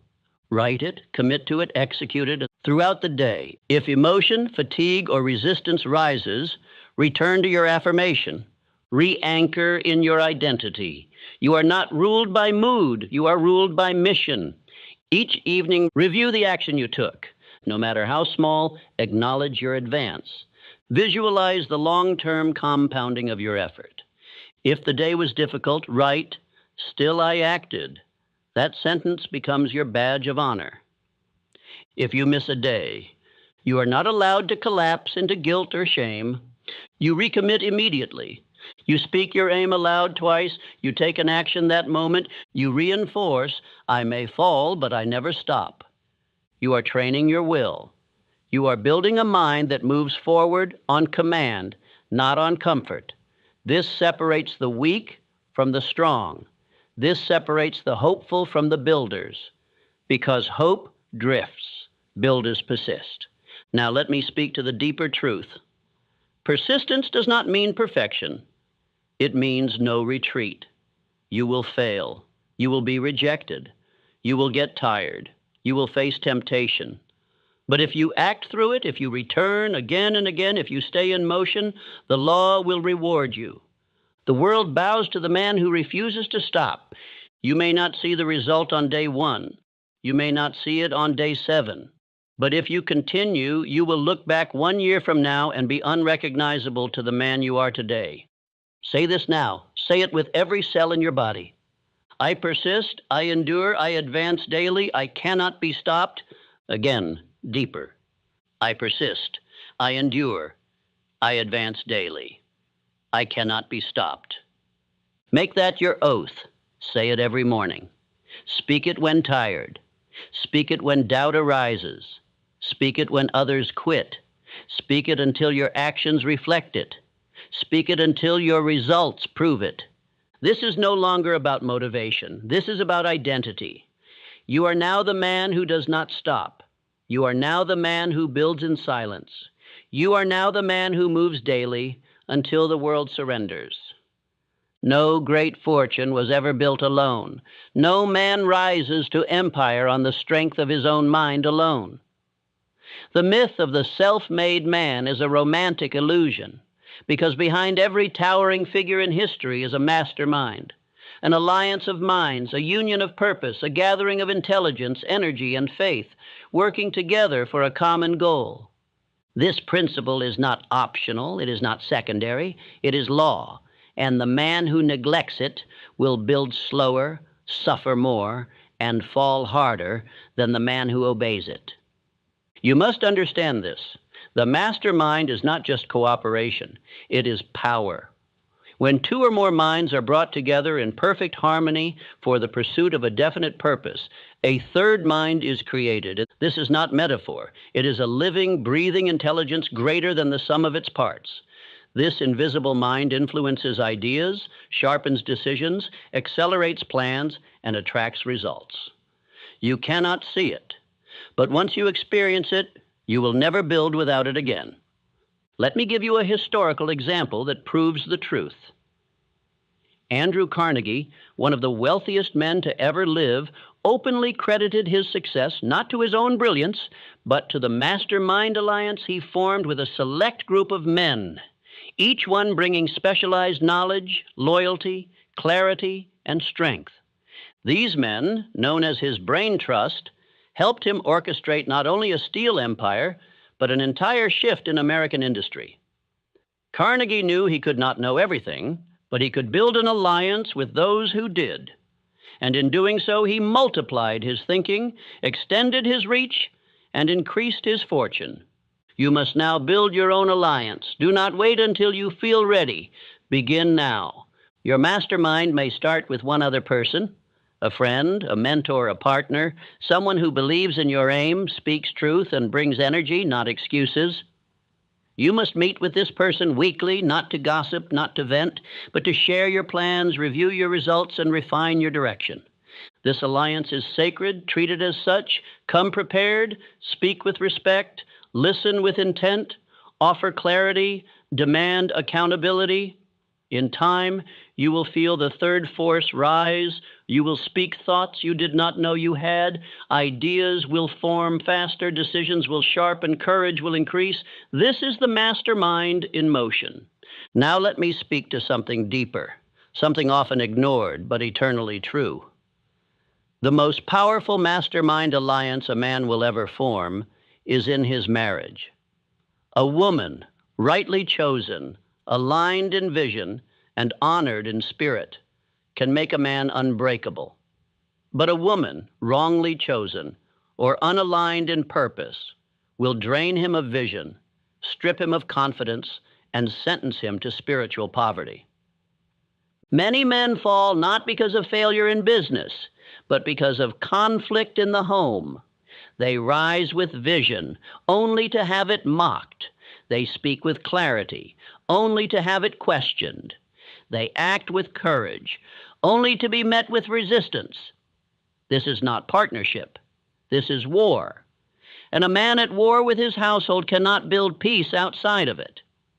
But when a woman supports a man's purpose, when she believes in his destiny, when she reflects his greatness before the world sees it, that woman becomes the mastermind in motion. Her energy fuels him. Her intuition sharpens him. Her peace steadies him. Her presence becomes a sanctuary. And the man with that kind of partner is dangerous to every limitation. You must choose this alliance with wisdom. And if you are already in one, you must train it, not ignore it. Share your aim. Speak your plan. Invite her insight. Draw strength from her spirit. This is not weakness. This is wisdom. This is law. Now speak this aloud. I build with others. I align in purpose. We rise as one for one goal. Say it again. I build with others. I align in purpose. We rise as one for one goal. You are no longer a lone wolf. You are a builder. And every builder needs a team. Every warrior needs a brother. Every man of wealth needs a counsel. The mastermind is not a suggestion. It is a commandment. And if you obey it, your thinking will expand. Your plans will accelerate. Your doubts will shrink. And you will move like a man, no longer building alone. Of all the principles I have taught, there is none more powerful and none more misunderstood than the mystery of sex transmutation. The moment this word is mentioned, the average man either turns away with discomfort or listens with curiosity. But very few understand what is truly being taught here. Let me now reveal this plainly. Sexual energy is the most powerful creative force in man. It is the root of life, the source of ambition, the core of desire. It fuels reproduction, yes, but in its higher form, it fuels invention, leadership, courage, enterprise, legacy. The man who wastes it will be ruled by the world. The man who masters it will be followed by the world. This principle is not about repression. It is not about denial. It is not about guilt. It is about transmutation, the redirection of powerful energy from the lower realm of indulgence into the higher realm of creation. Every man feels this fire. It is universal. It is unavoidable. But what you do with it determines your destiny. The weak man obeys it. He chases pleasure. He drains himself in fantasy, indulgence, distraction, and emotional highs that leave him depleted. He becomes soft. His will weakens. His focus scatters. He becomes passive, addicted to stimulation, and addicted to himself. He confuses activity with creation. And while he is busy feeding the flesh, his destiny fades. But the great man, the builder, the producer, the leader, he channels that same energy. He does not suppress it. He does not pretend it does not exist. He observes it, respects it, and redirects it toward his aim. That same fire becomes the fuel for long hours, the fire for relentless study, the energy behind his speeches, the certainty in his decisions, the charisma in his presence. You can feel it in him. He is electric. He is composed, not repressed. He walks with depth. His words carry weight. And that power is no accident. It is cultivated through the mastery of transmutation. Let me give you two examples. The first, Leonardo da Vinci, one of the greatest minds to ever live, a man of endless invention, discipline, vision, and creative fire. Yet it is documented that da Vinci was celibate, not out of weakness or shame, but out of devotion to his higher faculties. He understood that energy used on lower desires was energy lost for art, architecture, anatomy, and innovation. His works live on centuries after his death because he poured his life force into creation, not consumption. The second, Henry Ford, a man of tremendous drive, precision, and world-changing production. While not celibate, he was known for discipline in his personal life, restraint in his habits, and an obsession with efficiency. His energy was not scattered, it was focused, and that focused energy transformed industry forever. These men did not destroy their desire. They reassigned it. They were not ascetics. They were creators. And you must now become the same. You must now begin the daily drill of redirection. Every time desire rises in you, do not suppress it. Do not feel shame. Do not act on it impulsively. Instead, recognize it as creative fuel and ask, where will I direct this fire? Will I waste it in indulgence? Or will I pour it into writing, building, refining, leading, moving, speaking, learning? This is the fork in the road, and your answer to that question will determine the size of your legacy. Now listen, transmutation is not easy at first. You have trained your mind to obey impulse, but every time you redirect, you retrain your nervous system to follow a higher order. Every time you say no to indulgence and yes to creation, you harden your will, sharpen your mind, and upgrade your identity. Say it now with full power. I convert fire into force. I channel energy into empire. Again, I convert fire into force. I channel energy into empire. You are no longer a slave to impulse. You are no longer ruled by appetite. You are now the man who uses every force within him to build, to create, to expand, to dominate his chosen field. You will walk differently now. Others may not know what changed, but they will feel it. You will speak with fewer words. You will think with deeper clarity. Your presence will grow heavier. You will become a man of energy, not leakage, a man of power, not waste, a man of creation, not escape. This is the mystery and the mastery of transmutation. There is a worker within you that never rests. It is always awake, always listening, always building. It does not speak, but it always hears. It does not question, but it always obeys. It cannot judge right from wrong, true from false, or wealth from poverty. It only knows this. What you repeat with emotion, it accepts as instruction. That worker is your subconscious mind, and it is either your most faithful servant or your most dangerous enemy. This mind is silent, but it is powerful. It controls your habits. It controls your emotions. It controls your automatic responses, your instincts, your reactions, your identity, and your reality. Whatever you plant into it over and over, it will grow. And it does not care whether that seed is poison or power. You become what you plant. Your voice is the seed. Now let me give you a fact that should awaken you to your responsibility. The average man thinks around 70,000 thoughts per day, and over 90% of them are the same as the day before. The same doubts, the same fears, the same limitations, the same silent commentary of self-doubt, worry, and weakness. He wakes and thinks, I hope today goes better. He walks and thinks, why does nothing ever work out?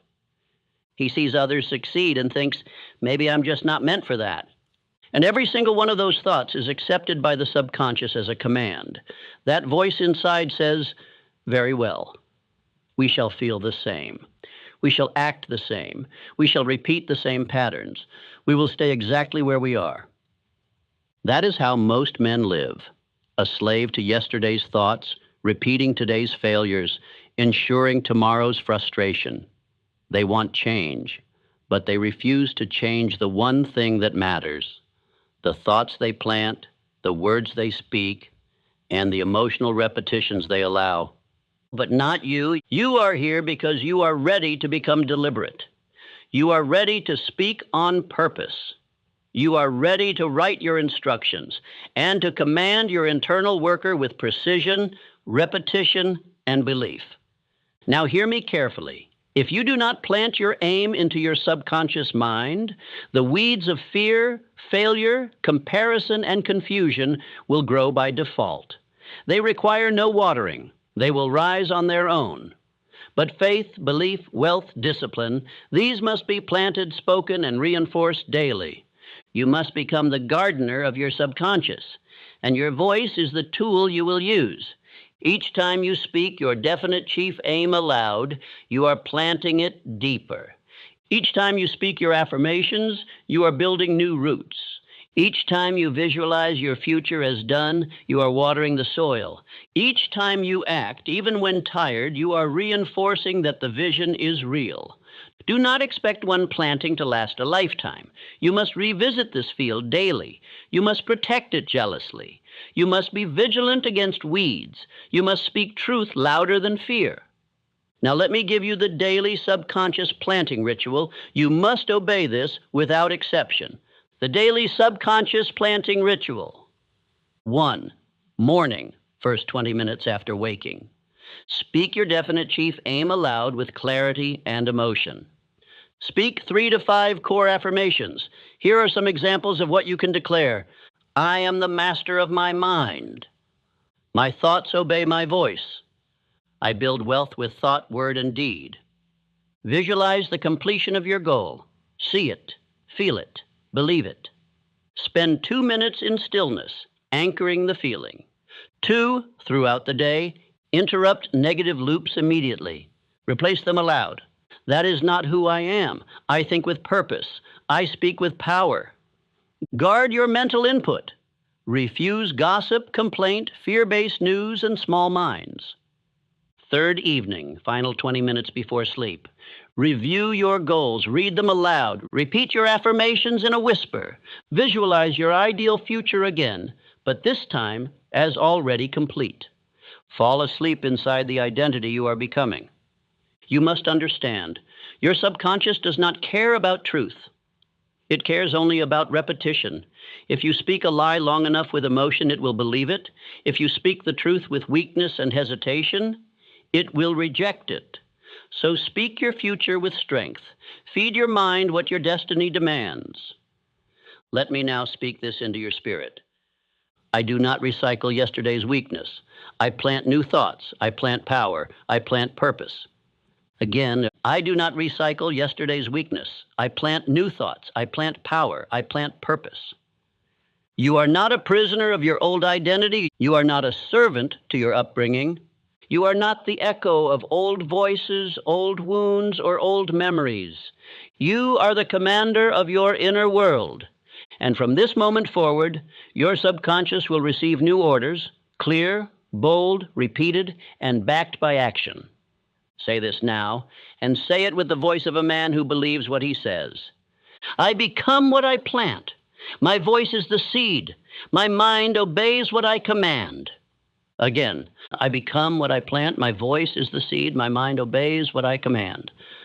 This is the daily work. This is the unseen labor of the rich. This is how you turn thought into power. And that silent worker within you, he is ready. He is listening. And now he is yours. There is a hidden force in you that speaks before you open your mouth. It sends signals before you take action. It communicates certainty or confusion, strength or weakness, belief or fear, without saying a word. This is not mysticism. This is the broadcasting and receiving station of your brain, and it is as real and measurable as electricity. It is the invisible energy you carry, the unseen vibration you emit, and the silent invitation you send out to others, opportunities, ideas, and outcomes. You are not only a thinker, you are a transmitter. Most men do not know this. They walk through life unaware that their thoughts are not contained. They think with fear, and they broadcast it. They doubt themselves, and the world mirrors it back to them. They worry, and they attract chaos. And they wonder why success never enters their life, while they are pushing it away with every low-frequency thought they emit. Let me speak to you now in plain terms. Your brain is both a receiver and a broadcaster of thought. It operates like a radio station. You send signals out, and you also receive signals in. But you can only receive the signal that matches the frequency you are tuned to. That means if your dominant thoughts are of wealth, creation, confidence, clarity, and belief, you will begin to attract insights, people, energy, and opportunities that align with that station. But if your station is fear, lack, self-pity, and confusion, then you are tuned to a channel where wealth cannot be received. This is not superstition. This is mental law. You must now become deliberate in how you tune your brain daily. You must carry your aim in your pocket and in your mind. You must remind your brain every hour what station it is operating on, because if you do not choose it, the world will choose for you. Let me now give you an example. A man whose life proved this principle in silence. Henry Ford was not known for being loud. He was not flashy. He did not carry himself like a man trying to impress. But when he entered a room, something shifted. People listened. People followed. People invested. Why? Because Ford was tuned with absolute certainty. He believed in his vision so deeply, so completely, that his presence broadcasted command. He did not beg for support. His belief demanded it. This silent magnetism cannot be faked. It cannot be memorized. It is not found in words. It is felt in frequency. It is the tone behind your tone, the conviction behind your eye, and it begins in the privacy of your own mind. Now let me ask you, what are you broadcasting? What signal are you sending with your thoughts? What tone is behind your movement? You do not need to answer aloud. Your results have already answered. If you are attracting small minds, small opportunities, and small outcomes, it is because your signal is low. If you are repelling support, wealth, and insight, it is because your mental station is out of alignment. But the good news is this: you can retune the signal, and you must do it daily. You must now understand your brain is not just thinking, it is attracting. It is constantly signaling to the world who you are, what you expect, and what you will receive. This is why two men can walk into the same room with the same opportunity, and one leaves with nothing while the other leaves with favor. Because one's brain was tuned for reception, and the other's was broadcasting failure without even knowing it. Now say this aloud. Let it echo within you. I send thoughts of wealth. I receive ideas of power. My brain obeys success. Again, I send thoughts of wealth. I receive ideas of power. My brain obeys success. You are now no longer just a thinker. You are a broadcaster. You are a receiver. You are a magnet for clarity, favor, strength, and opportunity. The world is responding to your frequency right now. There is a door that does not open until the others have been passed through. A chamber that reveals itself only to the disciplined. A voice that cannot be heard by the noisy and cannot be trusted by the untrained.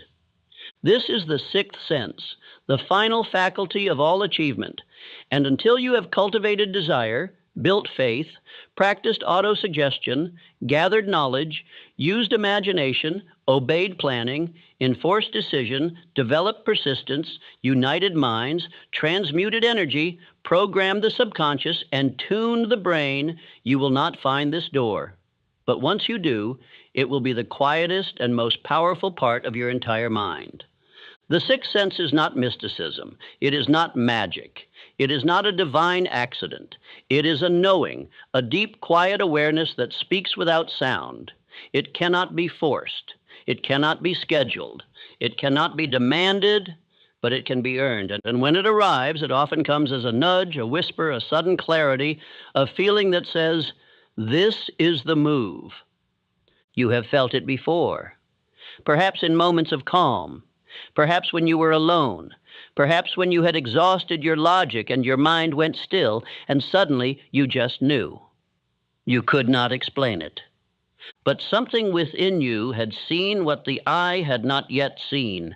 Something in you understood beyond thought. That was not chance. That was the early voice of your sixth sense. It is the faculty by which infinite intelligence whispers into the minds of the prepared. It does not visit the noisy. It does not linger with the indecisive. It avoids the frantic and the proud. But it is faithful to the man who has mastered the earlier principles. Because the man who has trained his mind is safe to guide. The man who has disciplined his thought is trusted with insight. The man who acts with courage is worthy of inner knowledge. Let me speak now of two men who lived by this law. First, Andrew Carnegie. His success did not come from mere organization or industrial leverage. He often credited a voice within, a stillness that would guide him before meetings, before negotiations, before major decisions. He would retreat, become quiet, and listen. And in that listening, decisions would come. He trusted them. He obeyed them. He built an empire not only with logic, but with inner revelation. Second, Thomas Edison. Beyond his planning, experimentation, and technical knowledge, Edison often spoke of ideas coming to him in flashes. He would fall into a half sleep, holding a metal ball. As he drifted, the ball would fall and wake him. At the exact moment his mind passed from conscious thinking to subconscious reception. In those moments, ideas would arrive fully formed. That was his access to the sixth sense. And from it came the phonograph, the electric light, the motion picture. This power is not given to the brilliant, it is given to the available. And availability comes not by accident, but by mastery of the principles you now hold. You may ask, how will I know when it has come? You will know, because it will speak when the mind is quiet. You will not doubt. You will not question. It may not come every day, but when it does, it will be clear. It will say, call him. Leave now. Do this. Wait. And if you obey that voice quickly and fully, you will often discover that it was right before evidence could confirm it. The sixth sense is not meant to replace logic. It is not meant to bypass thinking. It is the final layer, the capstone on the pyramid of mastery. And it only arrives once the foundation is firm. It is how the great men rise when others fall. It is how they move before others see. It is how they prepare before the world knows why.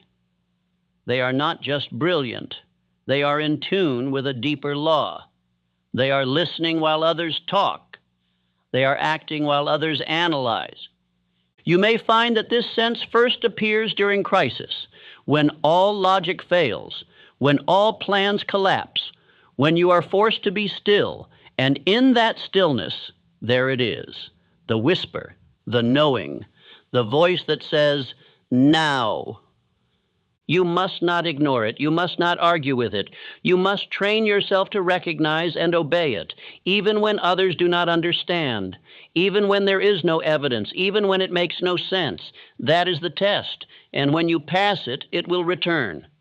There is no routine for this, no formula, only a life that is now quiet enough, clear enough, obedient enough to hear it. That is why you have trained the mind. That is why you have repeated your aim. That is why you have spoken with fire, guarded your thoughts, persisted through fatigue, united with others, and redirected your energy from the lower to the higher. You have been preparing for this moment, the moment where you no longer walk alone. Say this aloud, let it land in the deep. I trust the whisper. I act with knowing. I obey the unseen law. Again, I trust the whisper. I act with knowing. I obey the unseen law. You have reached the final principle. You are no longer a man guessing at life. You are now a man receiving instruction. And what you build from here will not come from you alone. It will come from the deepest part of you, and the world will call it genius, but you will know the truth. There are 6 invisible enemies that destroy more dreams than failure ever could. They creep in unseen. They whisper through thoughts. They infect decisions. And they rule the lives of 99 men out of every 100 without ever being named. These enemies are not physical. They leave no scars. But they do something far worse. They make men live small, think small, and die without ever touching their greatness. I call them the 6 ghosts of fear. And if you are to walk in wealth, purpose, and power, you must learn to recognize them, confront them, and destroy them by name. These 6 fears are poverty, criticism, ill health, loss of love, old age, and death. Every other fear, no matter how subtle or loud, traces back to one of these 6. And each one of them is a form of mental poverty. Each one is a thief dressed in logic. Each one sounds reasonable, but each one must be overthrown. If you do not kill them, they will rule you. And no man ruled by fear can ever become rich, first in mind, then in wealth. Let us take them one by one. And as I speak, listen not just for knowledge, but for the voice you have heard in your own mind. 1, fear of poverty. This is the fear that keeps men frozen. It tells you, don't risk, don't build, don't move. What if you lose everything? It makes you believe that lack is safer than the pursuit of wealth. It tells you that comfort is success. But comfort is the grave of achievement. Fear of poverty will make a man stay in a job he hates, in a city that drains him, in a routine that kills him, because the thought of losing a little feels more dangerous than gaining a lot. This fear is what made slaves out of free men. It is what makes a man settle. It is what keeps him quiet when he should speak. It is what makes him seek security instead of sovereignty. You must kill this fear by declaring, I serve purpose, not paycheck. I build value, not safety. I do not fear lack. I produce wealth. Repeat it daily until the fear of loss is replaced with the desire to grow. 2, fear of criticism. This is the fear that silences the voice of many before it ever speaks. It says, what will they think of you? What if you look foolish? What if they don't approve? And so the man who could lead stays quiet. The man with the idea keeps it hidden. The man who was made to stand tall crouches down to blend in. This fear is what keeps you average, because average is safe. Average is accepted. Average is never mocked. But average is death to the man who was born with vision. Let me say this plainly. The fear of criticism is the fear of man, and no man who fears man can ever obey his own purpose. You will never lead those you are still trying to please. Say this aloud to drive it out. I speak boldly. I build visibly. I obey vision, not opinion. My purpose is louder than their voices. 3. Fear of ill health. This fear is subtle. It may not scream. It may hide in sensible language. Take it easy. Don't push too hard. What if you burn out? But underneath it all is a belief that the body is fragile, that the mind will break, that the path is too hard, too dangerous, too costly. You must remember, health follows purpose. A man who is weak in vision will be weak in body, but the man who burns with desire, who moves with decision, who refuses to quit, his health aligns with his energy. And yes, you must care for the body, but you do not bow to it. You lead it. You command it. You strengthen it with will and obedience. Say this aloud. My mind strengthens my body. My purpose energizes my life. I do not fear illness. I build vitality through motion and vision. 4. Fear of loss of love. This fear will make a man shrink. It says, if you change, they may leave. If you grow, they may not follow. If you build, you may outgrow. And so men stay small to keep the peace. They slow down to be accepted. They betray themselves to be loved. This fear will keep you surrounded by those who do not believe in you, and it will make you compromise your voice for affection. But you must decide, do you want approval or do you want purpose? Because sometimes they do not come together. The truth is this: the right love will support your growth. The wrong love will fear it. The man who fears loss will never rise. Say this aloud and say it boldly. I walk in love, but I do not beg for it. I grow even if I outgrow. I love with strength, not fear. I do not fear rejection. I pursue truth. 5. Fear of old age. And this is the fear that says, it's too late. You've missed your window. Look how young the others are.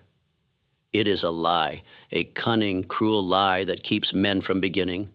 Some of the most successful men in history started after 40, 50, even 60 years of wandering. The difference is they began while others stayed in regret. Old age is not a curse. It is the gift of refinement, wisdom, precision. A young fool may have energy, but an older man with purpose is a weapon. Time is not your enemy. Wasted time is. But time obeys the man who moves now. Say this and erase the lie. It is not too late. I begin now. My experience is my advantage. My wisdom is my weapon. I grow stronger with age. 6.